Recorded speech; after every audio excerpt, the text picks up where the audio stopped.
your mercy never fails me. All my days I've been held in your hands. From the moment that I wake up till I lay my head, I will sing of the goodness of God all my life. All my life you have been faithful. All my life you have been so good. With every breath that I am able, I will sing of the goodness of God. One more time, tell him I love you. I love you, Lord. Oh, your mercy never fails me.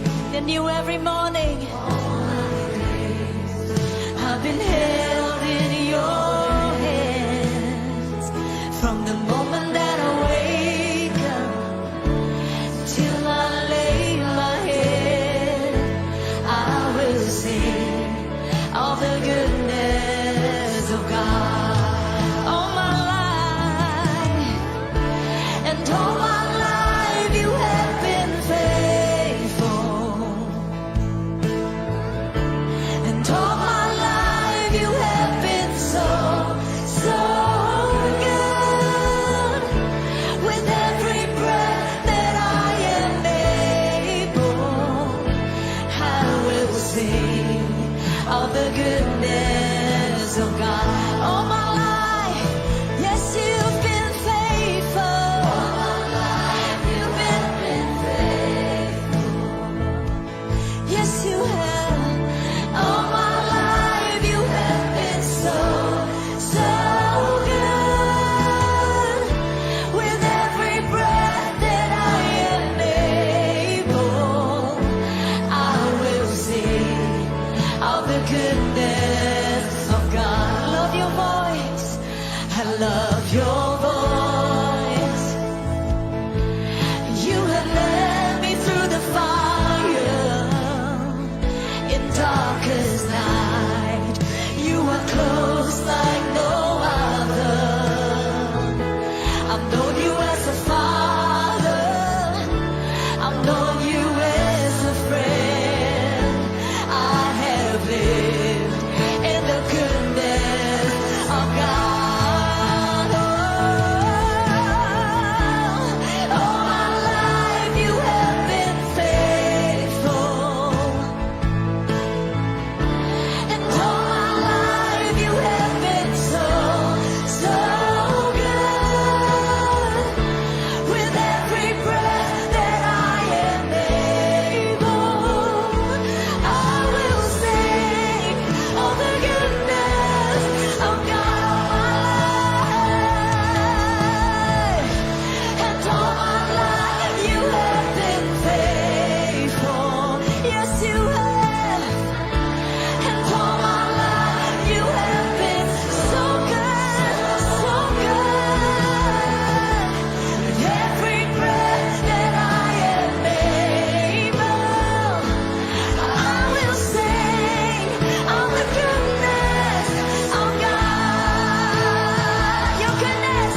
That's right, tell him. With every breath that I am able, yes, I will sing of the goodness of God. All my life, all my life, all my life you have been faithful. Yes, you have. All my life you have been so, so good. With every breath that I am able, I will sing of the goodness of God. I will sing of the goodness of God. That's right, sing out His goodness this morning with your prayer language. Just begin to pray and just worship Him. Sing out His goodness over your life. God, you have been good. Your mercies are new every single morning. You are good to us, Lord. We thank you, we thank you. Sometimes we do not see it, but Lord, you are good. You're working behind our back. You're working behind us. Oh, you are good, you are good. We believe it, Lord. You are good. Oh, you are good. Yes, you are good. Say la la, ya la la la la, say la la la la, yeah la la la, say la la la la. You are good, you are good. Oh, you are good, you are good. You are good, you are good. Oh, oh, you are good, you are good. Oh, you are good, you are good. Oh, you are good, you are good. Say you are good, you're good. Oh, you are good, you're good. Come on, lift it up. You are good, you're good. Oh, you are good, you're good. Oh, one more time. You are good, you're good. Oh, say you are good, you're good. Oh, you are good, you're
Tuhan perintahkan buat kita di sini supaya kita tidak pernah berhenti berkata-kata berdoa, dan bernubuat.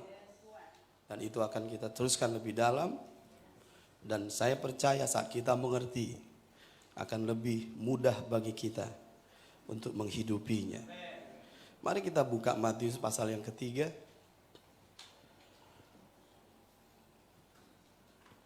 Matius pasal yang ketiga.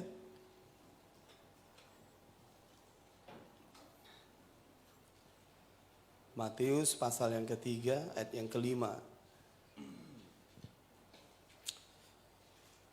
Matius pasal yang ketiga, ayat yang kelima. Maka datanglah kepadanya penduduk dari Yerusalem, dari seluruh Judea dan dari seluruh daerah sekitar Yordan. Lalu sambil mengaku dosanya, mereka dibaptis oleh Yohanes di sungai Yordan. Tetapi waktu ia melihat banyak orang Farisi dan orang Saduki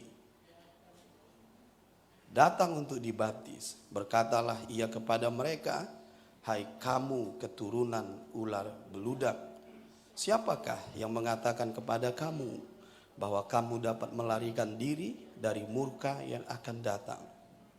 Jadi hasilkanlah buah yang sesuai dengan pertobatan. Dan janganlah mengira bahwa kamu dapat berkata dalam hatimu, Abraham adalah bapa kami. Karena aku berkata kepadamu, Allah dapat menjadikan anak-anak bagi Abraham dari batu-batu ini. Kapak sudah tersedia pada akar pohon, dan setiap pohon yang tidak menghasilkan buah yang baik pasti ditebang dan dibuang ke dalam api." Mari perhatikan ayat yang ke-10. Kapak sudah tersedia pada akar pohon, dan setiap pohon yang tidak menghasilkan buah yang baik. Garis bawahi, setiap pohon yang tidak menghasilkan buah yang baik. Kita mengerti kalimat ini, saudara, ini berbicara tentang juga pohon yang tidak baik. Berbicara juga akar yang tidak baik. Akar yang tidak baik menghasilkan pohon yang tidak baik, menghasilkan buah yang tidak baik. Dan buah yang tidak baik adalah kata-kata yang tidak baik. Masih bisa mengikuti saya? Di ayat yang ke-8. Jadi hasilkan buah, ini adalah kata-kata, ucapan. Jadi hasilkan buah, ucapan, kata-kata yang sesuai dengan pertobatan. Karena kita memahami, saudara, bahwa pertobatan itu bicara hati. Hati yang baru, hati yang taat, hati yang lembut. Karena mereka yang bertobat hatinya dipotong. Mereka yang dipotong hatinya, mereka yang menerima firman dengan roh pertobatan. Dan hasilnya adalah ucapan. Kita semua yang di ruangan ini, kalau kita menyadari kita ciptaan yang baru, pastikan ucapanmu juga baru. Kalau kita yang di ruangan ini sudah bertobat, pastikan buahmu adalah buah sesuai dengan pertobatan, yaitu ucapan. Mundur ayat yang ke-7. Tetapi waktu ia melihat banyak orang Farisi dan orang Saduki datang untuk dibaptis, berkatalah ia kepada mereka, "Hai kamu keturunan ular beludak." Jadi pohon yang tidak menghasilkan buah yang baik disebut keturunan ular beludak. Kalau kita lihat dari firman ini, mereka adalah orang Farisi dan orang Saduki. Jadi keturunan ular beludak itu simbol dari orang Farisi dan orang Saduki saat itu. Mari kita ke Matius pasal 12.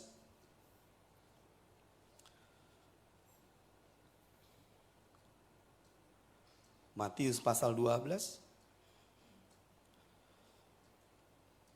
Ayat 33. Jikalau suatu pohon kamu katakan baik, maka baik pula buahnya. Setuju kita semua? Jikalau suatu pohon kamu katakan tidak baik, maka tidak baik pula buahnya. Setuju kita di sini? Sebab dari buahnya pohon itu dikenal. Pohon tidak dikenal dari daunnya. Daun bisa mirip-mirip. Pohon tidak dikenal dari batangnya. Batang bisa mirip-mirip. Tapi buah tidak bisa dipungkiri. Kalau ini adalah jenis dari pohonnya. Dari buahnya. Jadi kalau kita mau mengenali seseorang, siapa dia, sifat-sifatnya, kenalilah ucapannya. Setiap pohon yang baik menghasilkan buah yang baik. Paham maksud saya? Karena kata-kata adalah orangnya. Dari buahnya lah kita tahu pohonnya. Kita tahu akarnya. Ayat 34. Hai kamu keturunan ular beludak. Ini yang tadi di Matius pasal 3. Hai kamu keturunan ular beludak. Ini adalah orang. Bisa paham? Bagaimanakah kamu dapat mengucapkan? Jadi keturunan ular beludak, kenali ucapannya. Jadi hasilkanlah buah yang sesuai dengan pertobatan. Tandanya adalah ucapannya. Tidak mungkin saudara kita yang bertobat, hatinya diganti, ciptaan yang baru, kata-katanya sama saja. Hai kamu keturunan ular beludak, bagaimana kamu dapat mengucapkan hal-hal yang baik, karena dia pohon yang tidak baik. Sedangkan kamu sendiri jahat, karena yang diucapkan mulut meluap dari hati. Orang yang baik mengeluarkan hal-hal yang baik dari perbendaharaannya yang baik, itu hatinya. Dan orang yang jahat mengeluarkan hal-hal yang jahat dari perbendaharaan hatinya yang jahat. Tetapi aku berkata kepadamu, setiap kata sia-sia yang diucapkan orang harus dipertanggungjawabkannya pada hari penghakiman. Karena menurut ucapanmu engkau akan dibenarkan, dan menurut ucapanmu pula engkau akan dihukum. Kita bisa dibenarkan, kita bisa dihukum. Kita bisa dibenarkan lagi, kita bisa dihukum lagi. Tergantung dari ucapanmu. Kita bisa dicangkokkan, bisa dicabut lagi, bisa dicangkokkan lagi. Itu sebabnya kita harus mulai menjaga ucapan kita. Melatih ucapan kita. Karena saya percaya kalau hatimu dipenuhi dengan firman, maka itu akan meluap melalui mulutmu yang penuh dengan firman. Itu tandanya kita adalah pohon yang baik. Matius pasal 7. Matius pasal yang ke-7. Ayat 15. Matius pasal 7 ayat 15. Waspadalah terhadap nabi-nabi palsu yang datang kepadamu dengan menyamar seperti domba, tetapi sesungguhnya mereka adalah serigala yang buas. Bagaimana kita mengenalinya? Kalau dia memakai jubah domba, tapi di dalamnya serigala. Kenali dia saat dia bersuara. Kenali dia saat dia bersuara. Karena suara domba beda dengan serigala. Makanya di ayat 16 Yesus berkata, dari buahnya lah. Artinya dari suaranya, dari ucapannya, kamu akan mengenal mereka. Dari buahnya lah, dari suaranya, dari ucapannya, engkau akan mengenali dia, domba atau serigala. Kamu akan mengenal mereka. Lanjut, dapatkah orang memetik buah anggur dari semak duri? Tidak. Atau buah ara dari rumput duri? Juga tidak.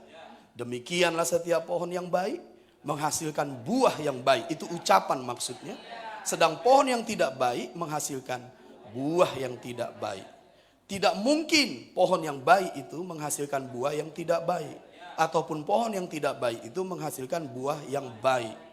Dan setiap pohon yang tidak menghasilkan buah yang baik, pastikan ini, pasti ditebang dan dibuang ke dalam api. Berhati-hatilah dengan ucapanmu. Apa yang kau ucapkan itu gambaran hatimu. Dan itu gambaran keadaanmu. Hidup dan mati dikuasai lidah. Kalau kita mau hidup, pastikan lidahmu mengucapkan hal-hal yang baik, yang benar, yang hidup. Paham maksud saya?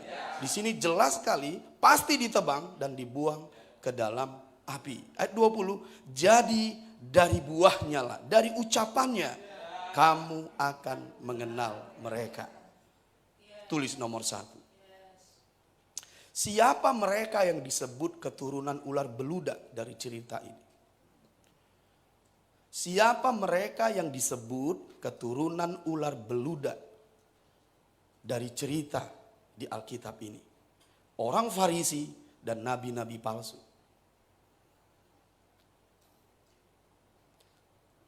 Siapakah mereka yang disebut keturunan ular beludak dari cerita ini? Orang Farisi dan nabi-nabi palsu. Nomor 2. Mengapa mereka disebut keturunan ular beludak? Yang istilahnya tadi pohon yang tidak baik. Tapi Yesus menyebut, Yohanes menyebut keturunan ular beludak. Ada istilah lain lagi. Pertanyaannya, apakah itu kebetulan? Tidak, saudara. Mengapa Yohanes dan Yesus menyebut mereka keturunan ular beludak? Karena mereka membawa benih iblis. Sebab iblis adalah si ular tua. Karena mereka membawa benih iblis. Sebab iblis adalah si ular tua. Kejadian 3:15. Mengapa mereka disebut keturunan ular beludak oleh Yohanes dan Yesus? Karena mereka membawa benih iblis. Sebab iblis adalah si ular tua. The serpent bahasa Inggrisnya. Mari kita buka Kejadian 3:15. Mari kita lihat. Kejadian 3 ayat 15. Aku akan mengadakan permusuhan antara engkau, ini ular, dan perempuan ini.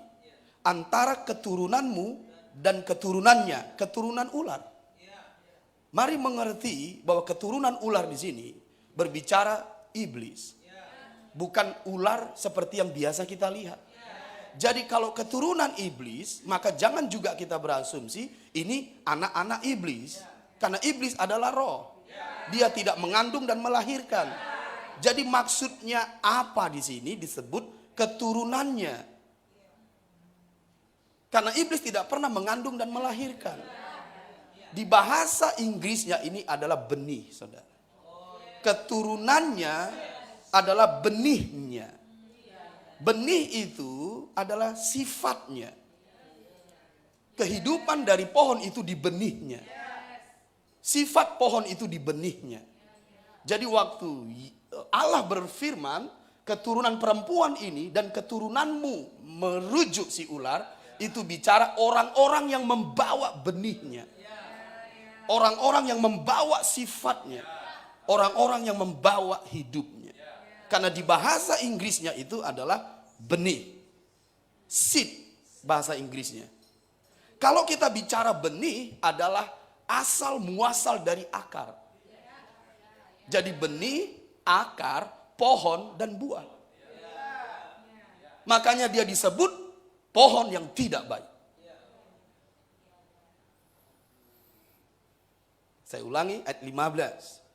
Aku akan mengadakan permusuhan antara engkau, ini si ular tua, the serpent bahasa Inggrisnya. Dan perempuan ini, antara keturunanmu, misalnya ini bicara keturunan perempuan itu, dan keturunannya, keturunan ular tadi. Itu bukanlah maksudnya iblis melahirkan.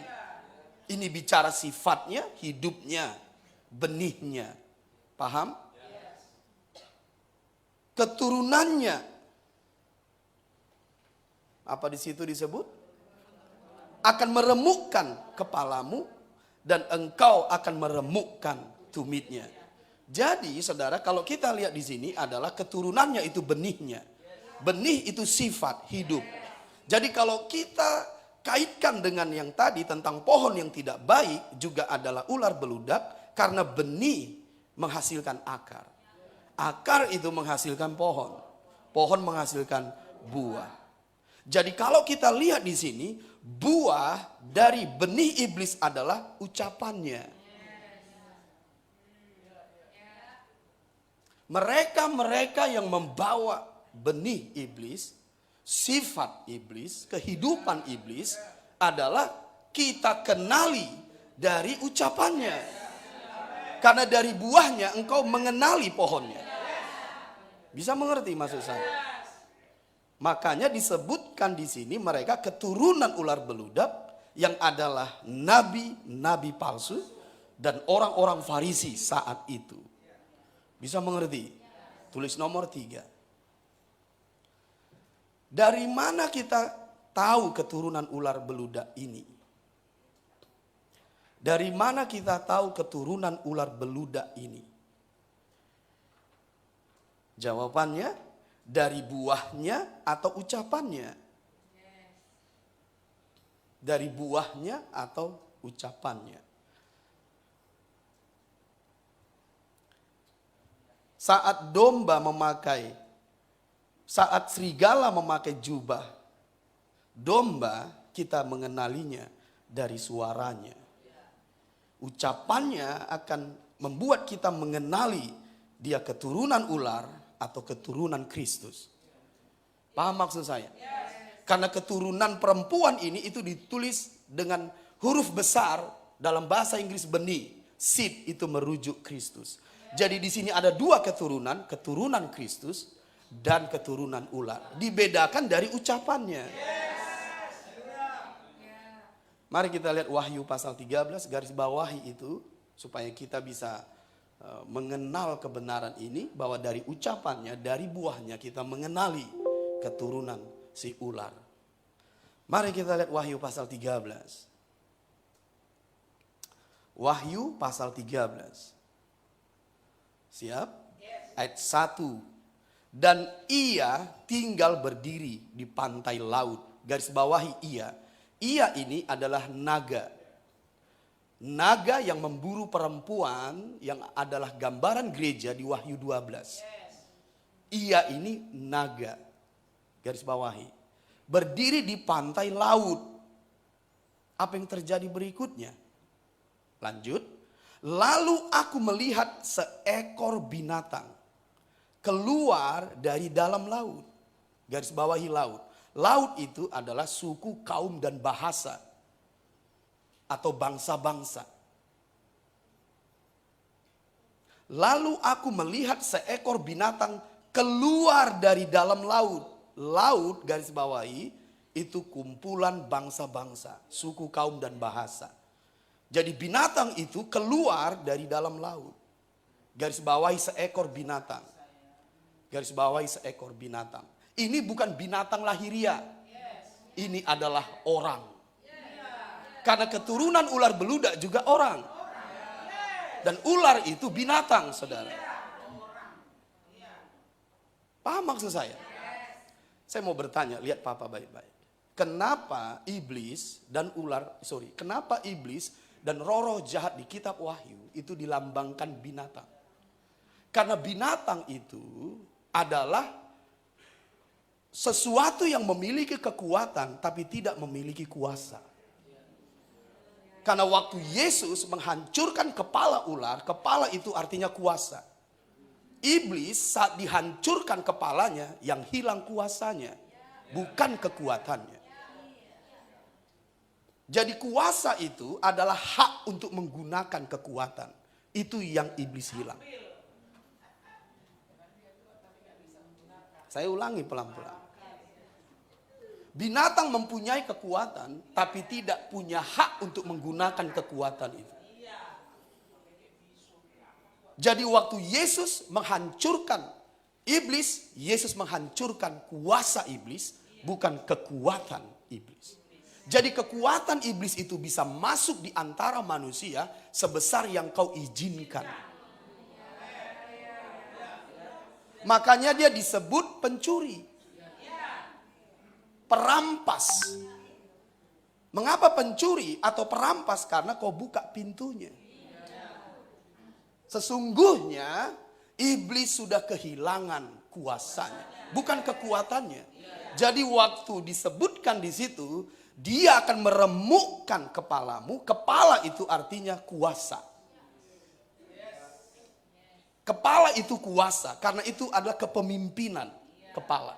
Jadi waktu Yesus datang ke dunia dan menghancurkan iblis, Yesus menghancurkan kuasanya, yaitu hak untuk menggunakan kekuatan. Makanya di Matius 28 saat Yesus bangkit, Yesus berkata, segala kuasa di sorga dan di bumi sudah diberikan kepadaku. Ini adalah kuasa yang dimiliki Adam sebelum jatuh, yang dirampas iblis, itu dirampas Yesus kembali. Dan diberikan kepada manusia, gerejanya, yang membuat iblis sudah kehilangan kuasa, yaitu hak untuk menggunakan kekuatan. Makanya dia dianalogikan binatang. Kalau kita bertarung dengan singa, saya yakin kita kalah. Tapi dia tidak punya kuasa. Buktinya apa? Kita kurung singa. Kita belenggu singa. Kita buat dia ke sirkus. Apakah dia bisa menggunakan kekuatannya? Tidak.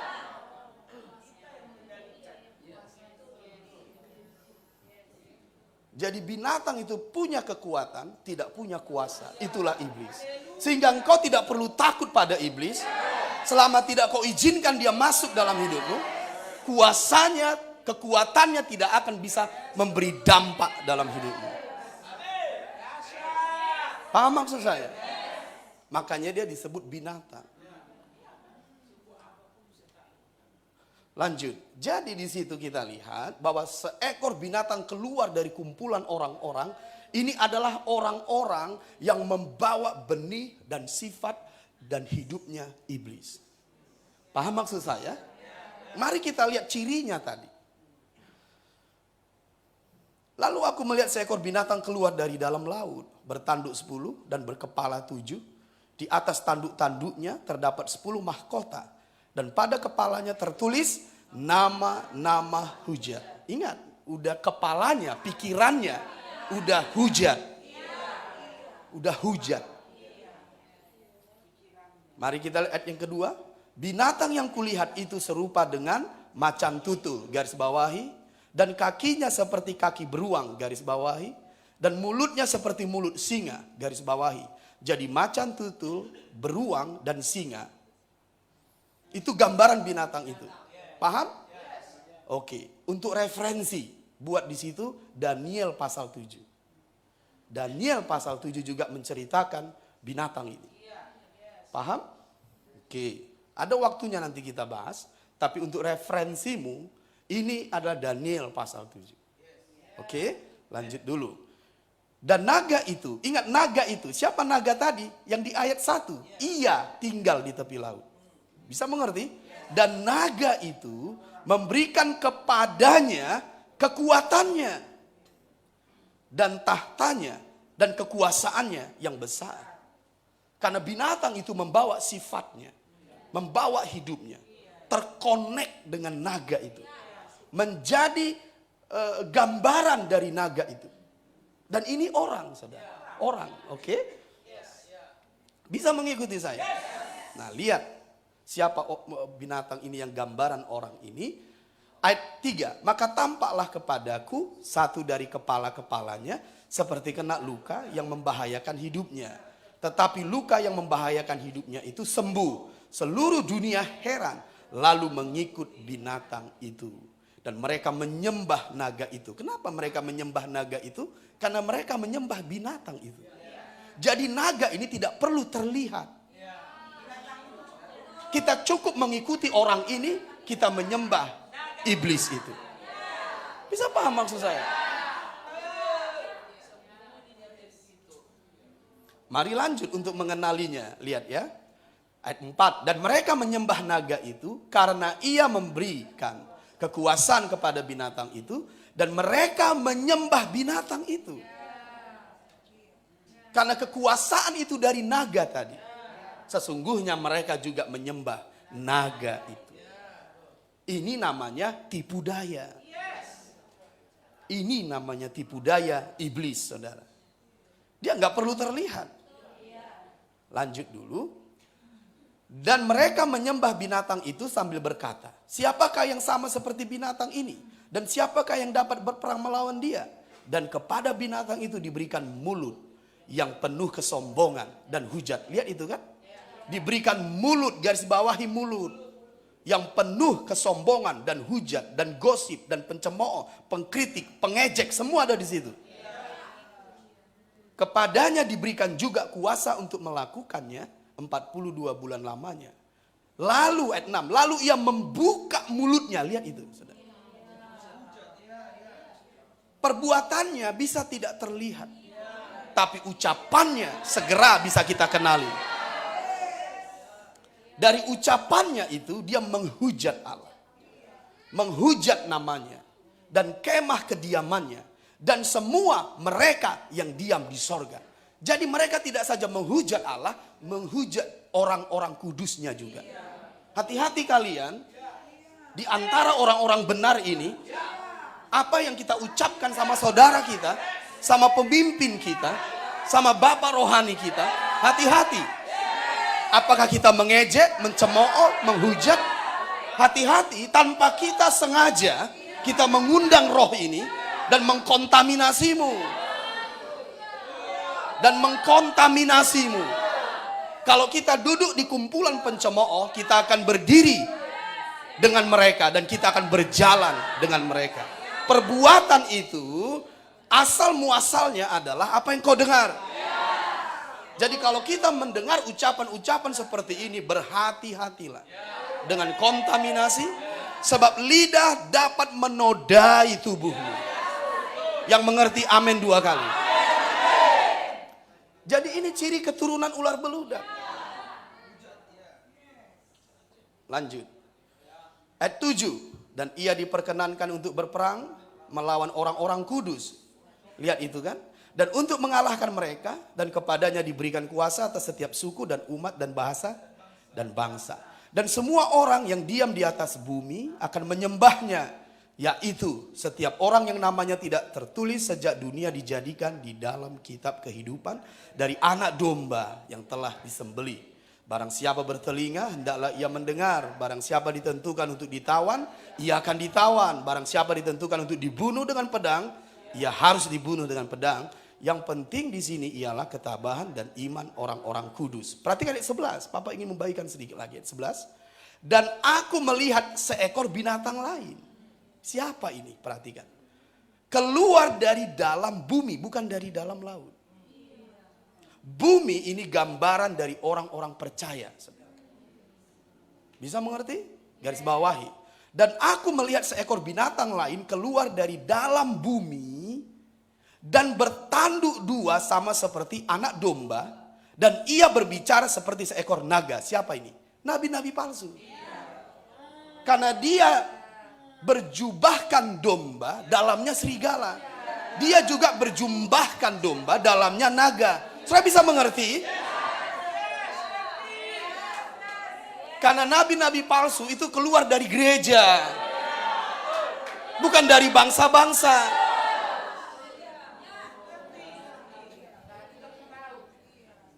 Karena nabi-nabi palsu itu orang-orang percaya yang murtad, yang sesat, saudara. Jadi di sini Yohanes di Pulau Patmos melihat bahwa binatang ini dalamnya naga berjubah domba. Bisa mengerti? Sama seperti anak domba, ia berbicara loh seperti seekor naga. Berarti dalamnya dia naga. Karena dari suaranya kau kenali dia serigala atau domba. Dan kita kenal bahwa naga itu memiliki nama-nama hujat. Mulutnya, lidahnya. Paham?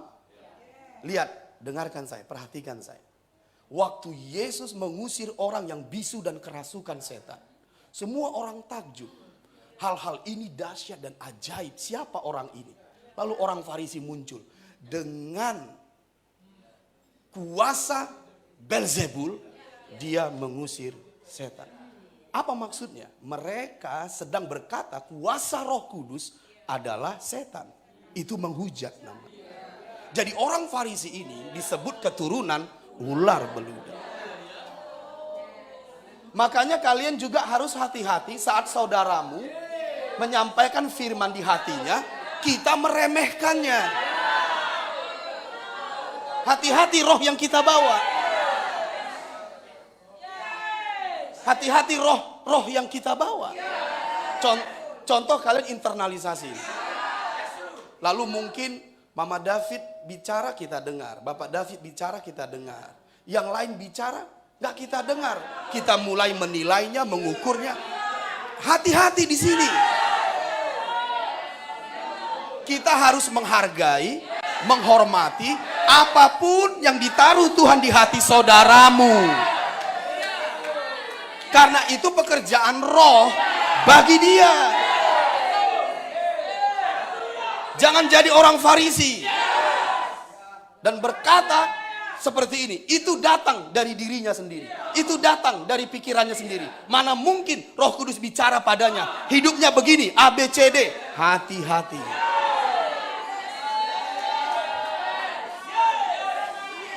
Hati-hati dengan ucapan kita. Karena mereka juga berkata pada Yesus, mereka tidak melihat kuasa yang diberi Yesus kepada orang yang kerasukan setan itu dan yang bisu itu. Harusnya kita bertepuk tangan dong. Terpujilah Allah, terpujilah Allah. Harusnya ketika saudaramu menyampaikan itu, kita harus bertepuk tangan, bergembira. Karena Allah bekerja dalam hidupnya. Bukan seperti orang Farisi.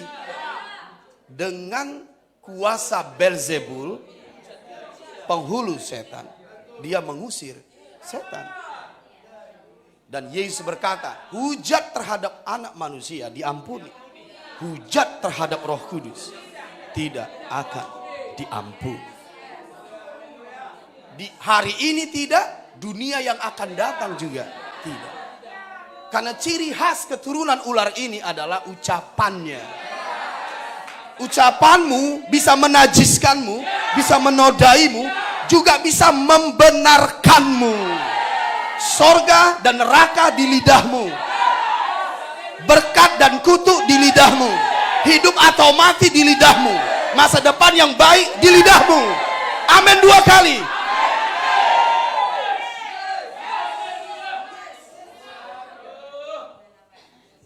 Kita tidak menunggu perbuatannya baru ketahuan jahat. Dari ucapannya dia sudah jahat. Bisa paham maksud saya? Coba kita lanjut lagi. Wahyu 13 ayat 11. Dan aku melihat seekor binatang lain keluar dari dalam bumi dan bertanduk 2 sama seperti anak domba. Dan ia berbicara seperti seekor naga. Dia serigala sesungguhnya. Ayat 12. Dan seluruh kuasa binatang yang pertama itu dijalankannya di depan matanya. Ia menyebabkan seluruh bumi dan semua penghuninya menyembah binatang pertama yang luka parahnya telah sembuh. Perhatikan saya, begini cara naga itu. Naga itu, apa itu istilahnya? Kira-kira bahasanya cocoknya adalah memakai binatang yang pertama. Binatang yang pertama memakai binatang yang lain tadi. Bisa mengerti? Jadi kalau orang-orang yang tinggal di bumi yang adalah orang-orang percaya menyembah nabi-nabi palsu, mengikutinya, sesungguhnya orang-orang percaya itu mengikuti binatang yang pertama. Dan binatang yang pertama itu mengikuti iblis dan naga itu. Itu yang membuat orang-orang percaya jadi menyembah iblis. Karena kita mengikuti nabi-nabi palsu itu. Bisa mengerti? Lanjut. Ayat yang ke-13. Dan ia, siapa ini? Nabi-nabi palsu. Karena memang nabi-nabi palsu mengadakan mujizat-mujizat. Ingat yang dikatakan Yesus pada hari-hari terakhir? Dan ia mengadakan tanda-tanda yang dahsyat. Bahkan ia menurunkan api dari langit ke bumi. di depan mata semua orang. Ia menyesatkan mereka yang diam di bumi. Ini orang-orang percaya, saudara. Lihat ya. Ia menyesatkan mereka yang diam di bumi dengan tanda-tanda yang telah diberikan kepadanya untuk dilakukannya di depan mata binatang itu. Dan ia menyuruh mereka yang diam di bumi supaya mereka mendirikan patung untuk menghormati binatang yang luka oleh pedang namun yang tetap hidup. Garis bawahi patung. Patung itu sistem dunia, saudara. Patung itu sistem dunia. Ingat patung yang dibangun Nebukadnezar itu sistem dunia. Jadi sistem dunia itu masuk ke gereja. Bisa mengerti? Masuk ke gereja. Sehingga gereja menjadi duniawi. Oke. Ayat yang ke-16. Bisa dengan cepat ya, di garis bawahi. Oke. Dan kepadanya diberikan kuasa untuk memberikan nyawa kepada patung binatang itu. Sehingga patung binatang itu berbicara juga. Dan bertindak begitu rupa sehingga semua orang yang tidak menyembah patung binatang itu dibunuh. Sebab orang percaya juga dibenarkan oleh ucapannya. Dihukum oleh ucapannya. Jadi mereka bisa dipotong, bisa. Ayat 16, dan ia menyebabkan sehingga kepada semua orang, kecil atau besar, kaya atau miskin, merdeka atau hamba, diberi tanda pada tangan kanannya, garis bawahi tangan kanan, atau pada dahi, garis bawahi dahi. Dan tidak seorang pun yang dapat membeli atau menjual selain daripada mereka yang memakai tanda itu. Di mana tadi? Di tangannya, di dahinya. Yaitu nama binatang itu atau bilangan namanya. Yang penting di sini ialah hikmat. Barang siapa yang bijaksana, baiklah ia menghitung bilangan binatang itu. Karena bilangan itu adalah bilangan seorang manusia. Berapa? 6. Dan bilangannya ialah 666. Katakan 6. 6. 6 di tangan, 6 di dahi, 6 di hati. Bisa paham maksud saya? Tangan itu perbuatan, dahi itu pikiran, hati itu kehidupan. 6 di hati, 6 di pikiran, 6 di tangan. 6 di hati, 6 di pikiran, 6 di mulut. Bisa mengerti?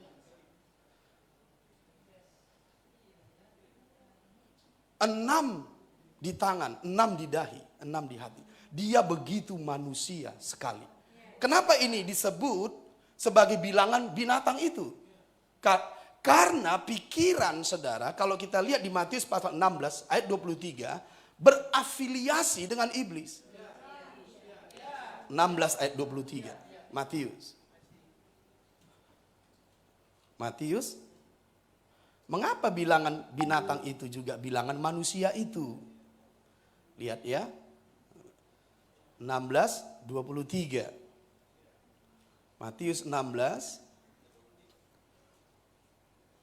ayat 23. Sudah sampai? Biar kita belajar rahasia hari ini. Ayat 23. Maka Yesus berpaling dan berkata kepada Petrus, "Enyalah iblis, engkau suatu batu sandungan bagiku, sebab engkau bukan memikirkan apa yang dipikirkan Allah, melainkan apa yang dipikirkan manusia." 6. Di pikiran manusia 6, di pikiran iblis 6. Bisa mengerti? Makanya sama dia bilangannya. Karena bilangan binatang itu adalah bilangan manusia. 6. 6 di tangan perbuatan, 6 di pikiran, 6 di hati. Bisa mengerti maksud saya? Dan 6 itu adalah angka manusia. Iblis juga memikirkan apa yang dipikirkan manusia.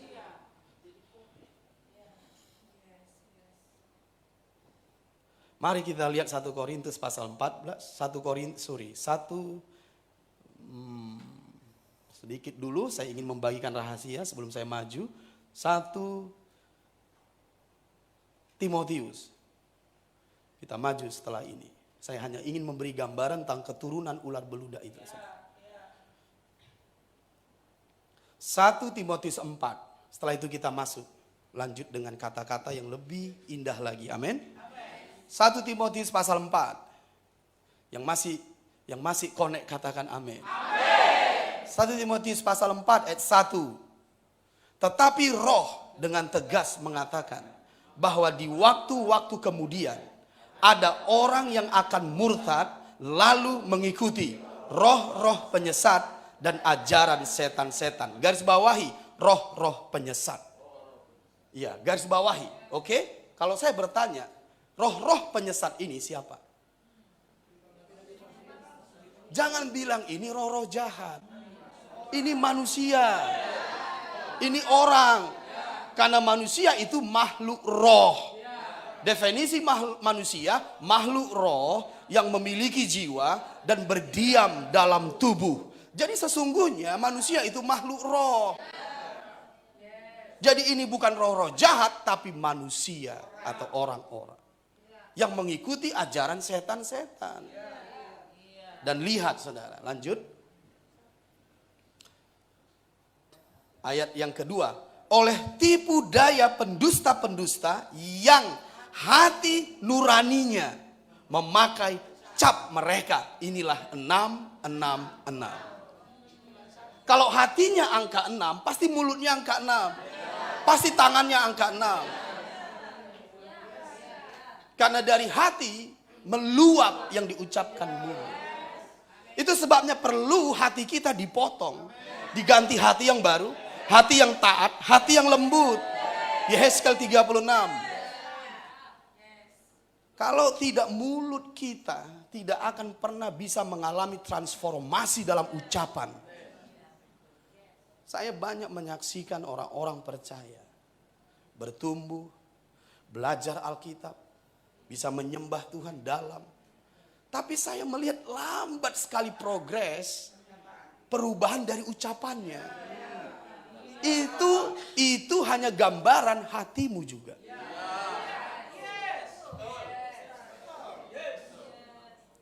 Itu sebabnya penting untuk kita mengganti akar, pelajari, menjaga akar, pelajari, menjaga ucapan, pelajari.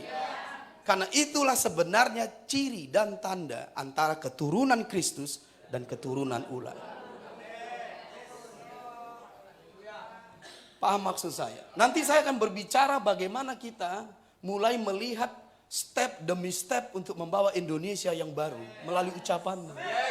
Mari kita lihat kebenaran. Karena cukup sederhana.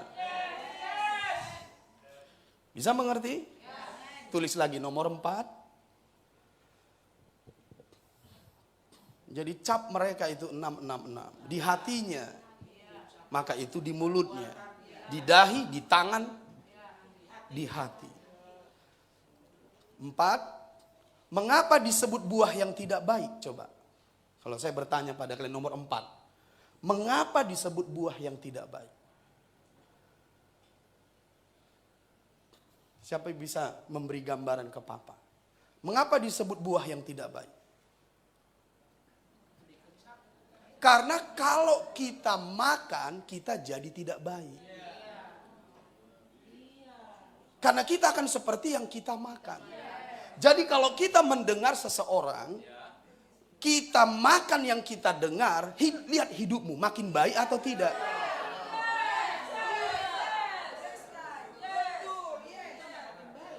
Karena kalau kita memakan buah yang tidak baik, hidup kita jadi tidak baik. Tidak peduli dia berkhotbahnya spektakuler, mujizat di mana-mana.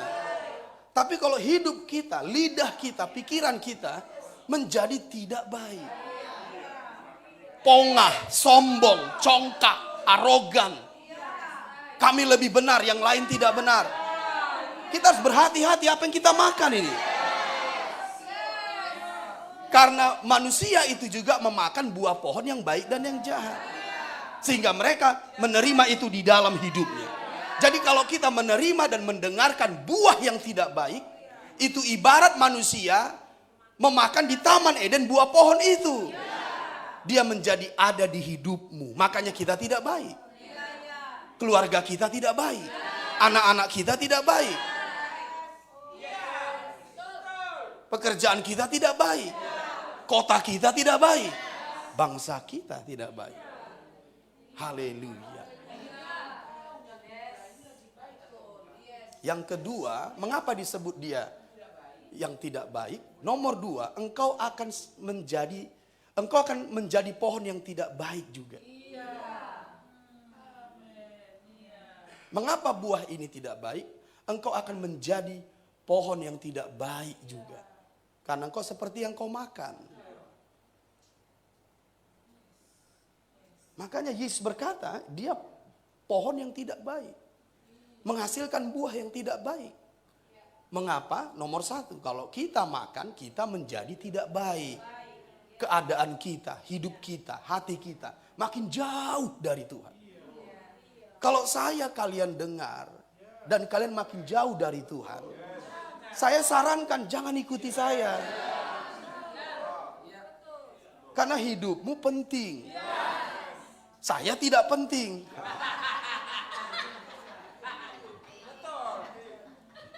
Bisa mengerti? Ngapain kita paksa-paksa mengikut seseorang? Keadaan kita makin tidak baik.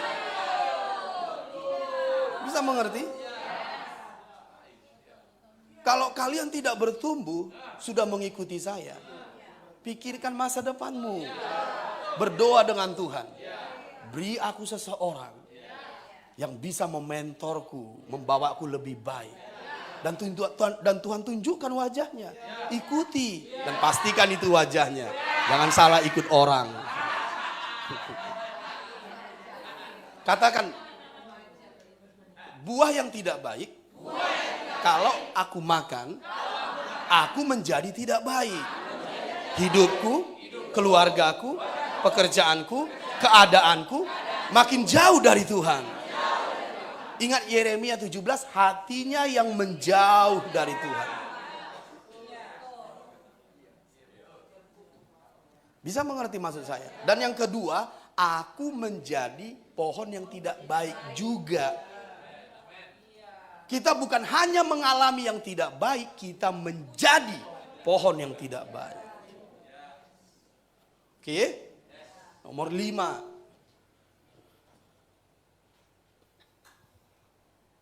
Nomor 5. Tulis di bawah. Ini penting, saudara. Kita sedang hidup di zaman polusi kata-kata.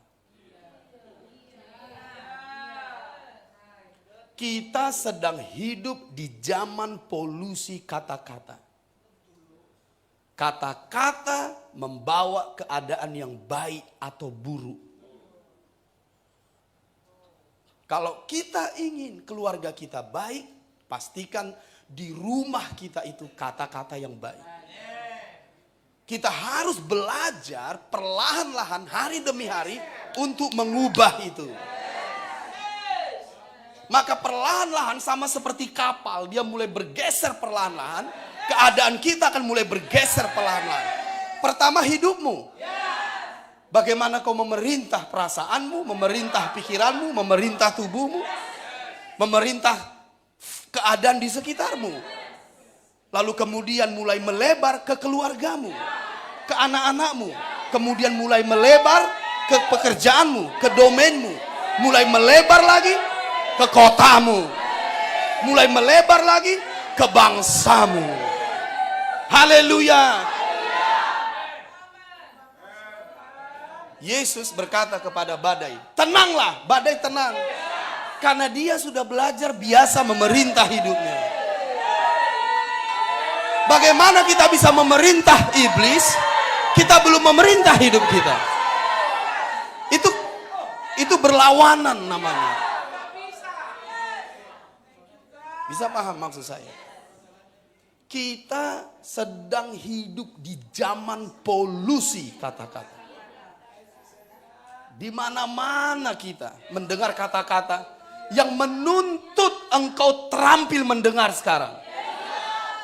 Gak asal mendengar lagi. Tidak boleh begitu. Ada polusi kata-kata. Hidup dan mati dikuasai lidah. Siapa yang suka menggemakannya akan memakan buahnya. Boleh saya bertanya padamu? Kenapa Medan menjadi baik? Penduduknya kata-katanya baik.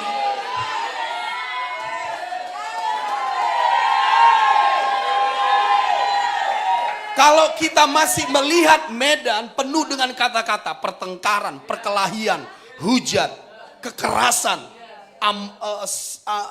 dan kejahatan yang lain, itu akan membangun atmosfer itu, saudara. Karena kata-kata itu roh. Makanya kalau kita pergi ke kota kita, ke domain kita, jangan berpikir itu sifatnya lahiriah. Engkau sedang dihimpit oleh kata-kata di situ, yang adalah atmosfernya. Maka kita harus berperang dengan kata-kata yang baik. Kita harus mulai memerintah lidah kita untuk memerintah keadaan kita. Amin. Amsal 10. Amsal 10 ayat 11. Amsal 10 ayat 11. Mulut orang benar adalah sumber kehidupan. Siapa di sini orang benar? Bayangkan potensi kita membawa kehidupan di kota ini. Karena di sini disebut sumber kehidupan.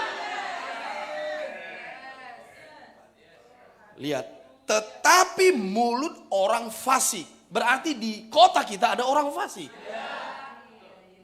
Menyembunyikan kelaliman. Kalau disebut menyembunyikan kelaliman, dia mengandung kelaliman. Kalau dia kita makan, maka yang kita terima sebenarnya kelaliman. Makanya waktu kita terima kata-kata mereka, kita menjadi berbuat lalim, jahat. Karena dia mengandung itu. Sekarang kita harus berperang di kota ini. Kata-kata orang fasik atau mulut orang benar. Kalau kita mau menginginkan transformasi, mulai saat ini berkata-katalah, berdoalah, dan bernubuatlah untuk kotamu, keluargamu, domainmu, keuanganmu, kesehatanmu, sebab engkau memerintah melalui mulutmu. Yang percaya amin. Jangan diam lagi. Keadaan baik dan buruk di lidahmu. Dengarkan Papa. Kenapa Papa itu di lidahku? Dengarkan saya. Sebab kuasa itu sekarang udah diserahkan kembali kepadamu. Tidak lagi pada iblis. Karena Yesus mengambilnya lagi dan menyerahkannya kepadamu. Lalu kita salahkan iblis. Dia tidak punya kuasa. Minggu depan saya akan mengajarimu memerintah melalui lidah. Karena Roma 5 ayat 17 berkata kita memerintah seperti raja-raja. Dan saya nanti akan membagikan minggu depan, tolong dicatat, bagaimana sejak awal maksud Tuhan berkata pada manusia itu, memerintahlah atas seluruh bumi. Pertanyaannya, pakai apa? Pakai senjata? Tidak. Pakai alat-alat? Tidak. Di situ kita nanti akan tahu pakai apa. Dan kau juga harus memakainya untuk memerintah di kotamu, di bangsamu, di kehidupanmu. Dengar, saat yang kau sering-sering berkata begini, hanya engkau iblis. Hanya engkau iblis. Keadaan buruk menyingkir. Sorga terbuka. Kasih karunia melimpah. Puji dia, bersyukur, menyembah, bernyanyi. Itu keputusanmu.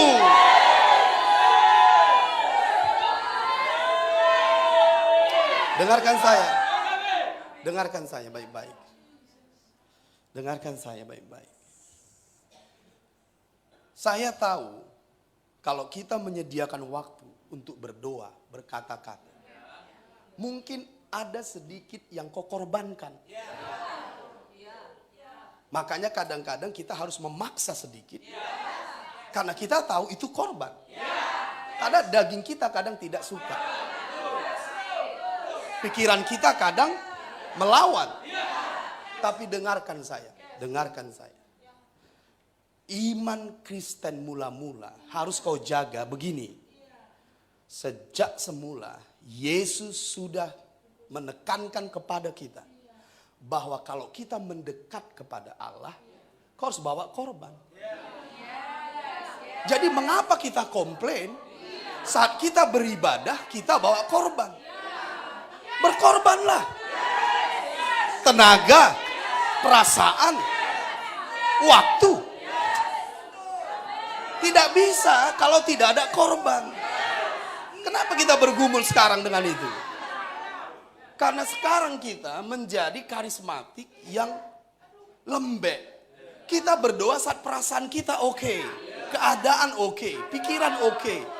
Mana korbannya? Kadang saya berpikir ini penyembahan ibadah atau enggak. Dengarin saya. Di perjanjian lama lebih mengerikan. Mereka harus beribadah membawa darah. Berapa banyak kita beribadah enggak mengeluarkan keringat? Coba lihat Yesus membawa kayu salib. Dia berkeringat itu. Berpeluh. Karena itu ibadah. Mengapa kita malas? Kalian tidak boleh malas. Kalian prajurit tentara Allah. Kita tidak lemah. Kita kuat. Kita anak-anak Allah yang luar biasa. Korban bagimu biasa.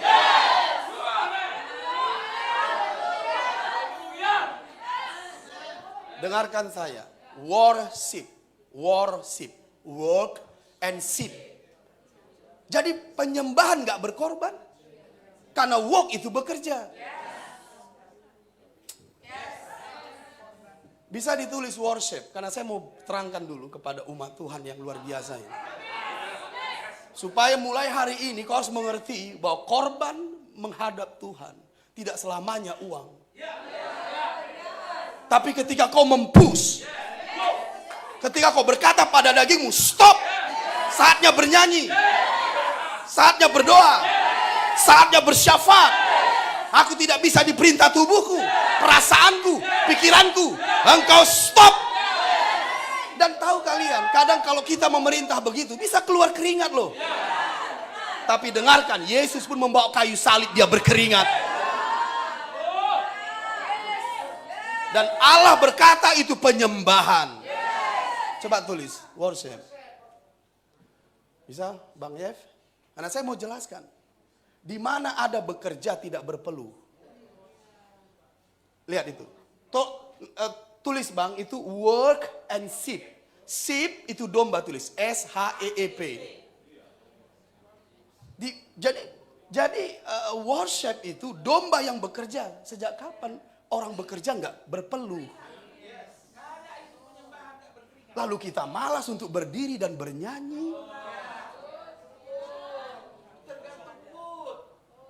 Kenapa uang itu disebut persembahan yang adalah penyembahan? Karena uang itu kau dapatkan melalui keringat. Uang itu kau dapatkan melalui waktu. Jadi kalau kau memberi ke Tuhan, kau sedang membawa keringatmu, waktumu. Come on. Makanya itu penyembahan. Kau ganti keringatmu, kau ganti waktumu dengan uang kepada Allah. Jadi waktu kau membawa yang terbaik dari pekerjaanmu, dari waktumu, dari tenagamu dalam bentuk uang kepada Allahmu, kau sedang menyembah itu. Karena penyembahan itu bekerja. Work, bekerja, dan domba. Domba yang bekerja, itulah penyembah. Jangan berpikir penyembah itu malas, bernyanyi. Mereka bekerja, berpeluh, membawa korban.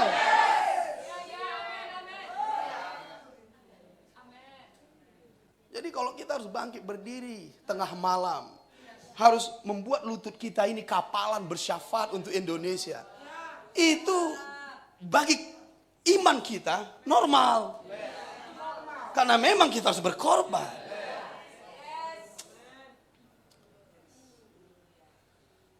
Bekerja dan domba itu penyembahan. Jadi seorang bapa mencari penyembah-penyembah yang benar, yang menyembah dalam roh dan kebenaran. Oh, bernyanyi, mana ada ayatnya? Di mana kalian lihat Yesus bernyanyi? Penyembahan tertinggi dari Yesus saat dia membawa kayu salib ke Golgota. Dan itu berkeringat, berdarah. Aku lagi nggak mood papa bangkit berdiri dan bertepuk tangan memuji Tuhan. Aku lagi maunya santai. Ini bukan penyembahan. Jadi mari, saat kita mengucapkan di mulut kita sesuatu yang baru, yang menggeser keadaan yang buruk untuk jadi baik, itu tidak satu hari. Maka teruslah berkata-kata, berkorbanlah dan berkata-kata, kerja lagi, terus menerus. Engkau akan mulai mengubah hidupmu, keluargamu, atmosfer di sekitarmu, kotamu dan bangsamu. Amin 2 kali. Good, silakan duduk. Haleluya.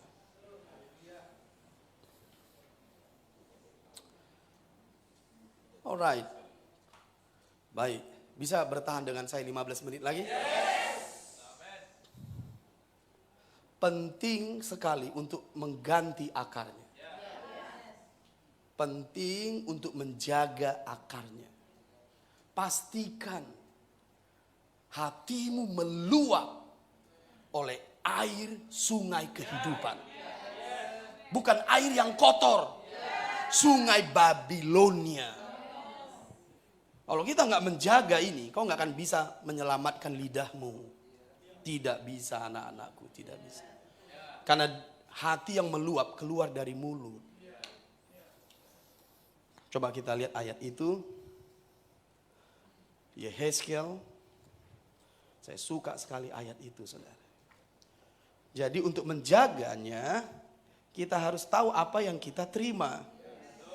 Dan harus tahu apa yang tidak boleh kita terima. Yehezkiel 47 ayat 12, karena ini minggu lalu, saya hanya membaca saja. Yehezkiel 47 ayat 12, pada kedua tepi sungai itu, tumbuh bermacam-macam pohon, buah-buahan, yang daunnya tidak layu, dan buahnya tidak habis-habis. Tiap bulan ada lagi buahnya yang baru, sebab pohon-pohon itu mendapat air dari tempat kudus. Apa akibatnya? Buahnya, ucapannya menjadi makanan dan daunnya menjadi obat. Lidah yang lembut, pohon kehidupan. Kita harus terus menerus, katakan terus menerus. Sampai hatimu meluap. Dan itu akan keluar dari mulut kita.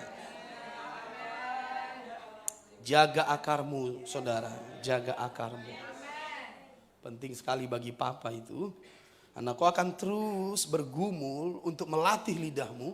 Karena hatimu tidak mendapat air dari sungai kehidupan. Apa kata Daud? Yang kesukaannya ialah Taurat Tuhan. Jadi air sungai kehidupan itu Taurat Tuhan. Firman Tuhan. Yang dia renungkan siang dan malam. Lalu yang berikut saya menyebut menjaga ucapan. Ingat menjaga ucapan? Ya, menjaga ucapan. Satu ayat sebelum kita sambung. Menjaga ucapan. Mari kita lihat dulu. Efesus 4 ayat 29. Efesus 4 ayat 29. Bisa dengan cepat? Janganlah ada perkataan kotor. Inilah pohon yang tidak baik. Janganlah ada perkataan kotor keluar dari mulutmu. Tetapi pakailah perkataan yang baik. Apa itu perkataan yang baik? Perkataan yang tepat ucapannya, tepat waktunya. Itu disebut seperti apel di pinggan perak. Luar biasa bukan? Perkataan yang baik untuk membangun. Di mana perlu supaya mereka yang mendengarnya beroleh kasih karunia. Bayangkan kalau itu perkataan yang baik keluar dari mulut kita. Perkataan yang baik apa tadi? Perkataan yang tepat dan diucapkan di waktu yang tepat. Amsal 16 ayat 24. Amsal 16 ayat 24. Perkataan yang menyenangkan adalah seperti sarang madu Oh, bayangkan kalau kita semua yang seratusan orang ini, pada saat kita hadir di sini, semua perkataan kita perkataan yang baik, perkataan yang menyenangkan. Saya yakin kita akan selalu merindukan tempat kediaman Tuhan. Sama seperti Daud yang kesukaannya rumah kediaman Tuhan. Paham maksud saya? Karena perkataan umatnya itu menyenangkan. Perkataan yang baik. Seperti sarang madu. Lanjut, manis bagi hati dan obat bagi tulang-tulang. Makanya kalian akan mengalami mujizat kesembuhan kalau kita hidup di sini. Karena itu jadi obat. Bisa mengerti? Satu ayat lagi, Amsal 15 ayat 4. Amsal 15 ayat 4. Amsal 15 ayat 4. Lidah lembut, makanya nggak boleh lidah kasar. Lidah lembut adalah pohon kehidupan, tetapi lidah curang melukai hati. Itulah menjaga ucapan. Yang keempat, melatih ucapan. Masih bisa mengikuti saya? Untuk apa di sini? Berkomunikasi. Melatih ucapan untuk berkomunikasi. Saya menyebutkan minggu lalu, perkataan yang baik adalah perkataan yang tepat dan diucapkan di waktu yang tepat. Amsal 25. Amsal 25 ayat 11. Gak apa-apa ya, papa cepat ya, karena ada rekamannya. Karena saya harus mengejar waktu. Tapi waktunya gak bisa-bisa dikejar.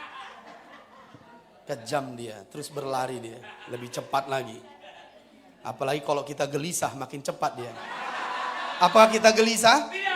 Percayalah kepada Allah, percayalah kepadaku. Jangan gelisah hatimu. Yohanes pasal 14 itu. Amsal 25 ayat 11. Perkataan yang diucapkan tepat pada waktunya. Oh, ini harus kita miliki. Adalah seperti buah apel emas di pinggan perak. Oh, bayangkan kalau saya melihat papa melihat kalian bisa memiliki ini. Oh, indah sekali, amin. Amsal 15. Satu ayat lagi, Amsal 15 ayat 23. Amsal 15 ayat 23. Seseorang bersuka cita karena jawaban yang diberikannya. Jawaban yang tepat. Seseorang bersuka cita karena jawaban yang diberikannya. Maksudnya apa? Jawaban yang tepat. Dan alangkah baiknya perkataan yang tepat pada waktunya. Makanya papa sebut perkataan yang baik, jawabannya tepat, perkataannya tepat pada waktunya. Itu perkataan yang baik. Bagaimana kita memiliki ini? Itu yang terakhir, bukan? Bagaimana kita memiliki lidah yang terlatih? Jawabannya di mana? Yesaya 50 ayat 4. Kenapa bingung dengan papa? Kita ada live Facebook kan? Harusnya bisa mengikuti. Udah dapat rekamannya kan? Bukankah indah kalau kalian tahu memiliki lidah yang terlatih? Kalau kita memiliki lidah yang terlatih, engkau memiliki kesempatan untuk memimpin. Karena kepemimpinan itu di lidah. Bukan di otot. Di lidah. Para pemimpin itu lidahnya terlatih. Gak ada pemimpin karena otot, karena lidah. Jadi kalau lidahmu terlatih, kau siap pada posisi sebagai pemimpin. Yang membawa pengaruh. Yang bisa menggerakkan kapal. Mengendalikan kuda. Oh, harabakadabahande. Bisa paham? Nah, lidah yang terlatih, lidah seorang murid. Karena murid itu belajar untuk terlatih. Yesaya 50 ayat 4. Mari kita baca. Yesaya 50 ayat 4. Siap? Tuhan Allah telah memberikan kepadaku lidah seorang murid. Ini lidah yang terlatih. Melatih ucapan. Bagaimana Tuhan memberikan kepadaku lidah seorang murid? Lanjut. Supaya dengan perkataan aku dapat memberi semangat kepada orang yang letih lesu. Siapa sebenarnya orang ini? Pohon tarbantin sebenarnya. Mengapa? Karena mereka menyampaikan kabar baik kepada orang yang sengsara, yang remuk hati, yang letih lesu. Kita adalah orang-orangnya. Ayat 4, Tuhan Allah memberikan kepadaku lidah seorang murid, lidah yang terlatih, supaya dengan perkataan aku dapat memberi semangat baru kepada orang yang letih lesu. Setiap pagi ia mempertajam pendengaranku untuk mendengar seperti seorang murid. Karena tidak ada lidah seorang murid tanpa telinga seorang murid.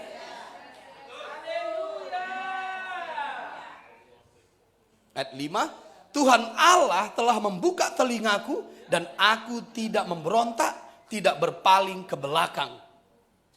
Dari sini kita mendapat 4 poin minggu lalu. Bagaimana kita melatih lidah seorang murid. Pertama, kita harus mendengar seperti seorang murid. Jadi dasar dari lidah yang terlatih mendengar, saudara. Apa yang kau dengar itu menentukan lidah kita ini. Jadi mendengar seperti seorang murid ada 4 poin. 1, membuka telinga. 2, aku tidak memberontak.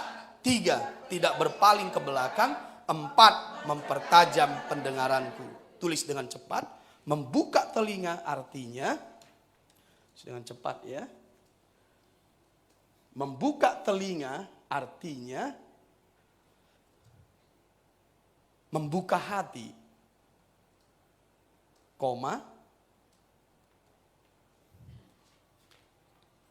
Membuka telinga artinya membuka hati, mendengar dengan baik. Nomor 2, aku tidak memberontak artinya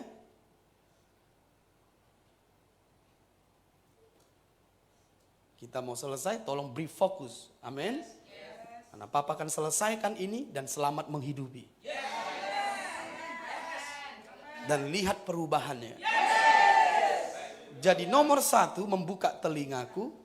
Artinya membuka hati, mendengar dengan baik. 2, aku tidak memberontak. Artinya menerimanya absolut. Menerimanya absolut. Yang ketiga, tidak berpaling ke belakang. Artinya, tidak berpaling ke belakang artinya mendengar sumber lain. Mendengar sumber lain.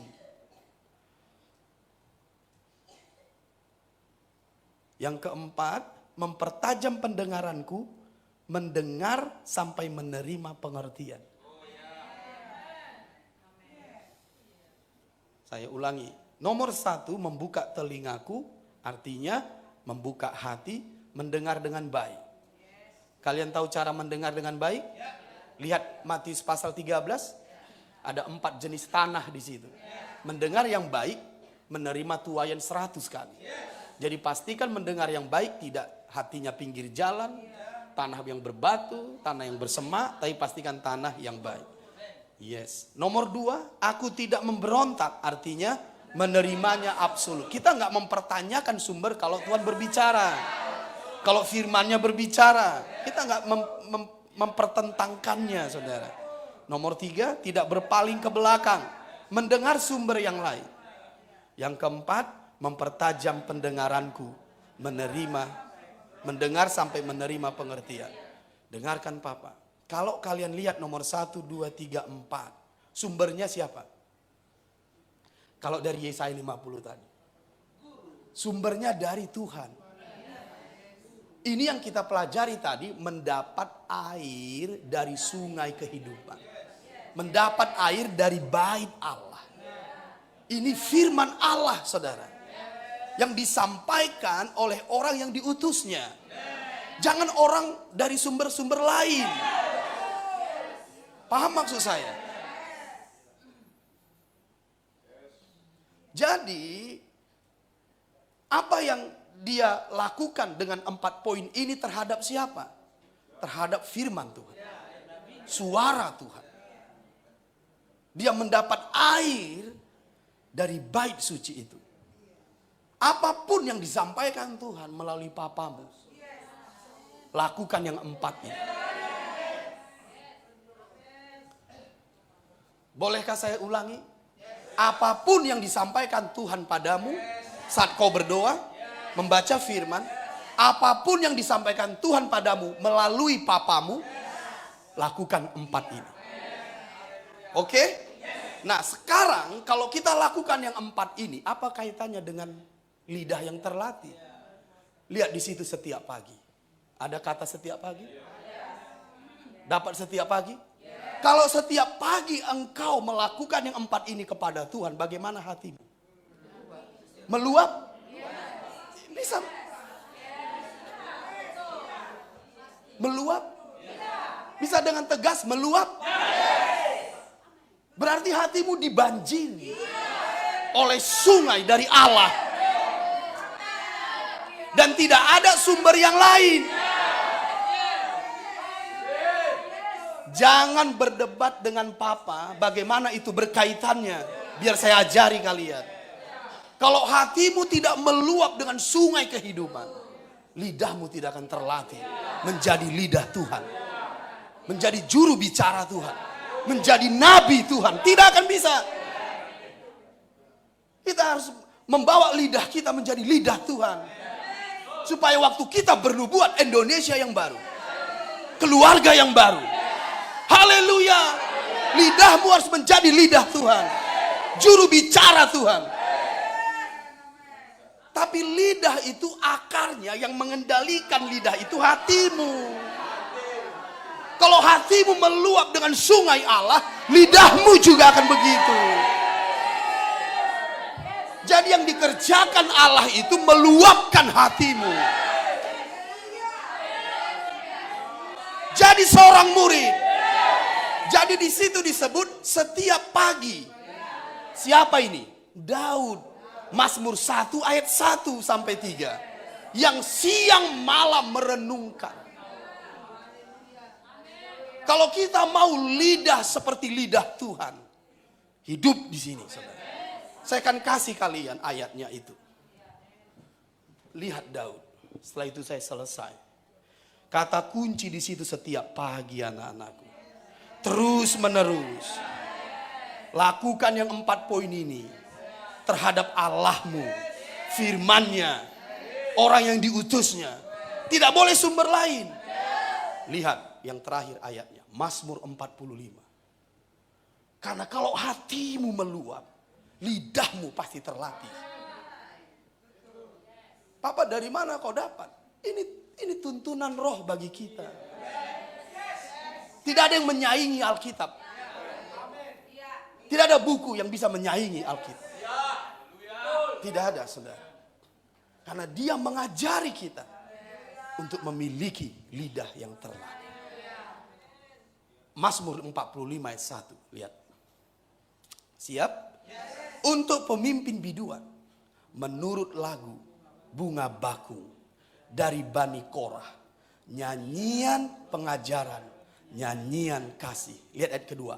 Hatiku meluap dengan kata-kata indah. Kenapa hatinya meluap dengan kata-kata indah? Ingat yang baru saya sampaikan. 1, 2, 3, 4. Dia lakukan setiap pagi untuk Tuhan.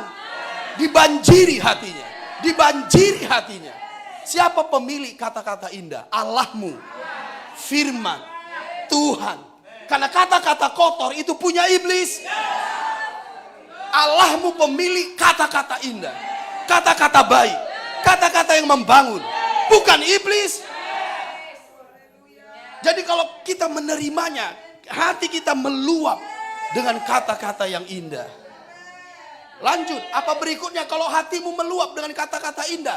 Berikutnya lidahmu. Lihat. Aku hendak menyampaikan sajakku kepada raja. Kalau kita membawa sajak kepada raja, kau berpikir itu bisa sajak main-mainan? Sajak apa yang bisa menghibur raja? Dia harus sajak yang penuh hikmat. Penuh kebenaran. Yang menyenangkan, menyukakan hati. Mengapa raja mau mendengarkanmu bersajak? Karena waktu dia mendengarkanmu, dia terhibur, dia senang. Seperti sarang madu. Indah, mulia. Bagaimana mungkin raja nggak mendengar saja kalau kata-kata yang indah keluar? Itu sebabnya kalau kau memiliki lidah ini, raja-raja akan datang padamu. Para pemimpin akan datang padamu. Penguasa-penguasa di kota, di bangsa ini akan datang kepadamu. Karena kau memiliki kata-kata indah. Hikmat dan kebenaran ada di lidahmu.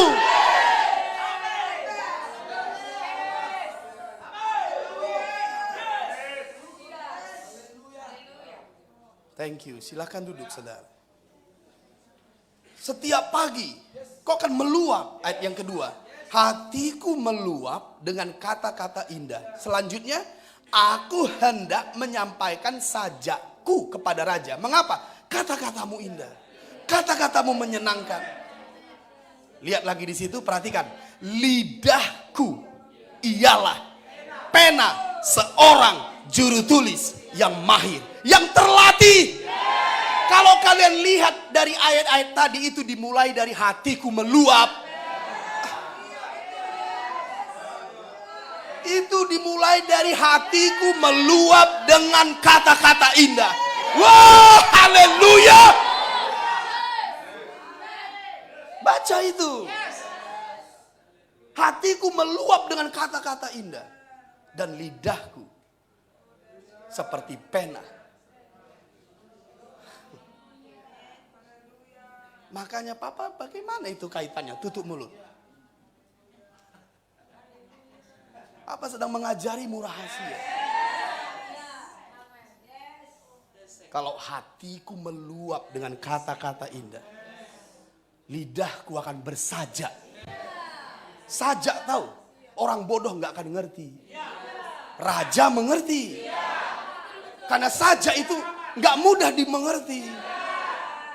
Tapi kalau orang yang memiliki hikmat, yang mencari kedalaman, suka dia pada sajak.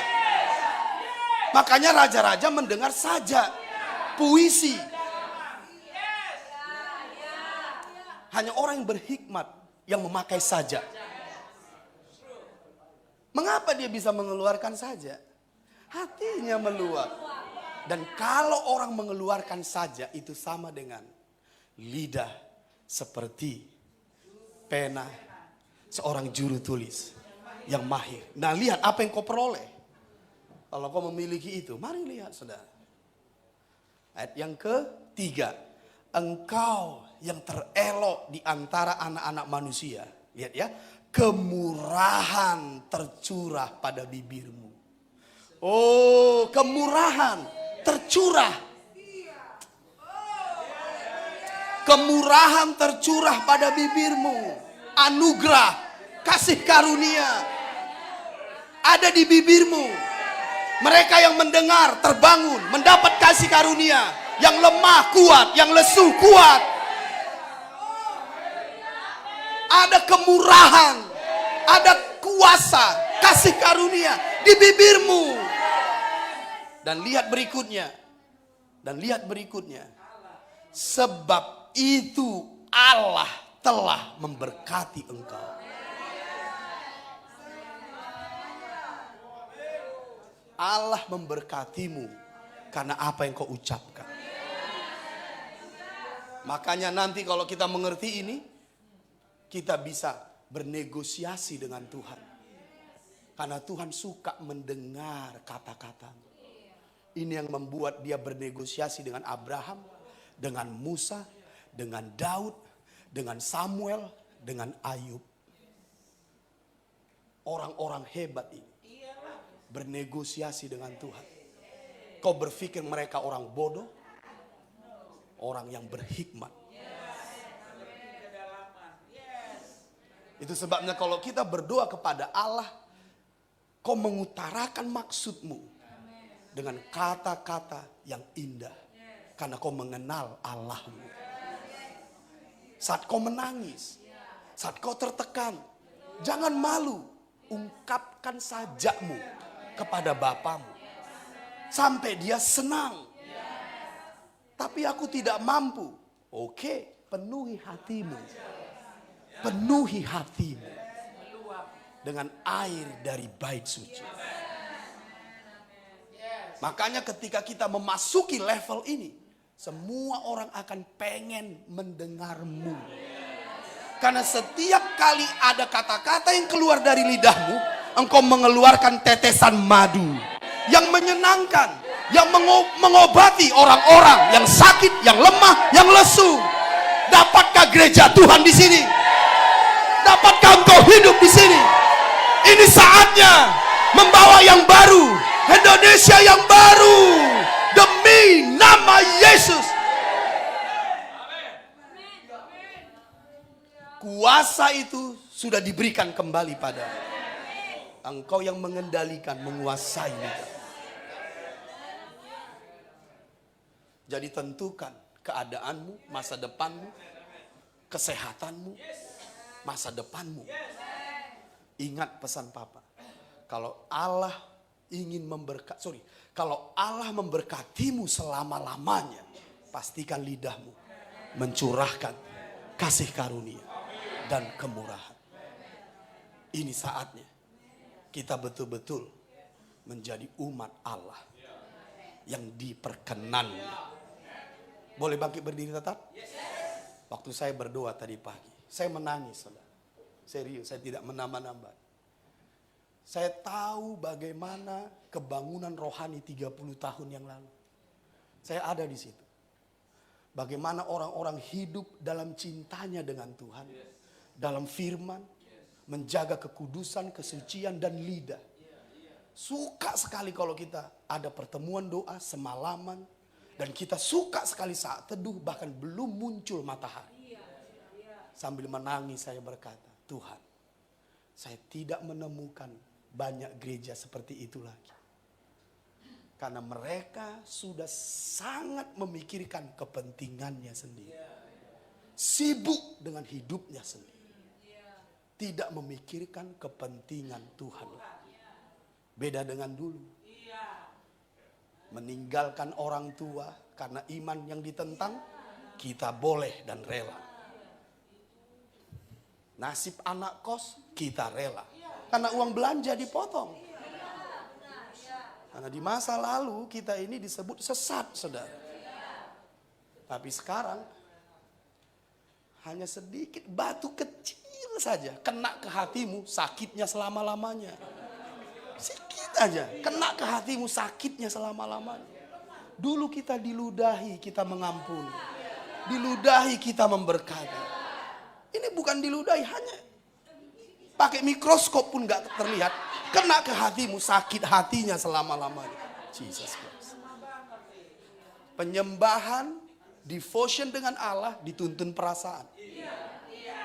Kita tidak memiliki otot rohani yang mau berkorban. Mengasihi Tuhan, rindu dan gairah kepada Tuhan. Kita harus bangkitkan lagi. Kita harus bangkitkan lagi. Katakan kebangunan rohani. Indonesia yang baru ada di lidahku. Katakan, aku akan mendeklarasikan hal-hal yang baru dari Allahku, di hidupku, di keluargaku, di kotaku, di bangsaku. Sekarang aku mulai.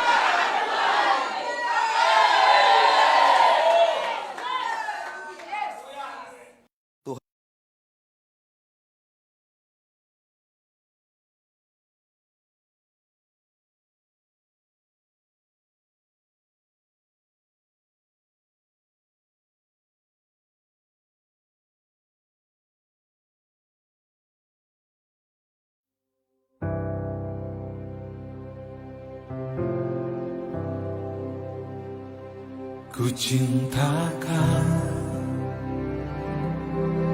rahmat-Mu nyata bagiku, hidupku di dalam tangan-Mu. Sejak pagi ku terbangun sampai ku terbaring, ku nyanyi kebaikan Tuhan. Sepanjang hidup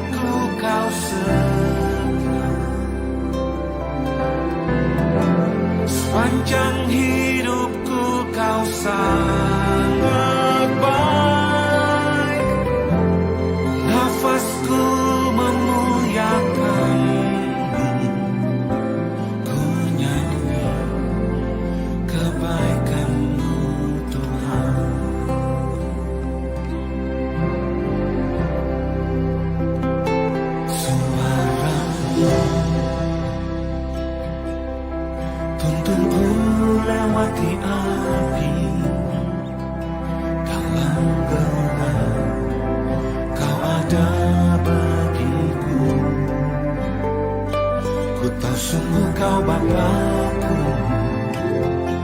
dan sahabatku. Ku saksikan kebaikan-Mu Tuhan. Sepanjang hidupku kau setia, sepanjang hidupku kau sangat baik. Nafasku memuliakan-Mu, ku nyanyi kebaikan-Mu Tuhan. Kebaikan-Mu Tuhan berkati hidupku. Kebaikan-Mu Tuhan sertai langkahku. Aku berserah datang menyembah, hidupku bagi-Mu. Kebaikan-Mu Tuhan berkati hidupku. Kebaikan-Mu Tuhan berkati hidupku. Kebaikan-Mu Tuhan sertai langkahku. Aku berserah datang menyembah, hidupku bagi-Mu. Kebaikan-Mu Tuhan berkati hidupku. Sepanjang hidupku kau setia, sepanjang hidupku kau sangat baik. Nafasku memuliakan-Mu, ku nyanyi kebaikan-Mu Tuhan. Ku nyanyi kebaikan-Mu Tuhan.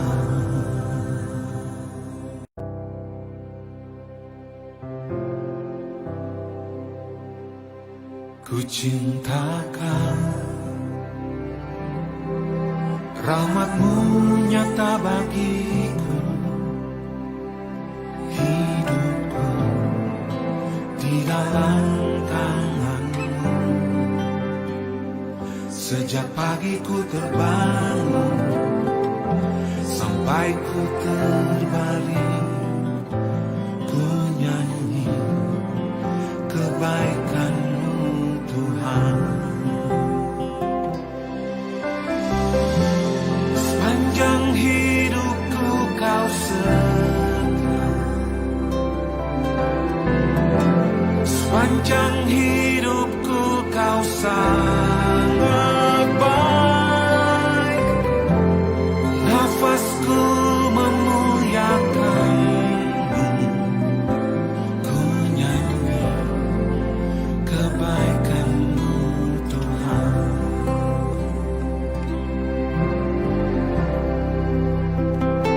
Suara-Mu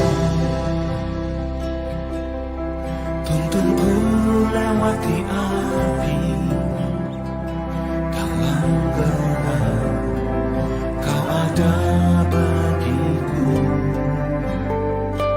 Ku tahu sungguh Kau Bapakku dan sahabat.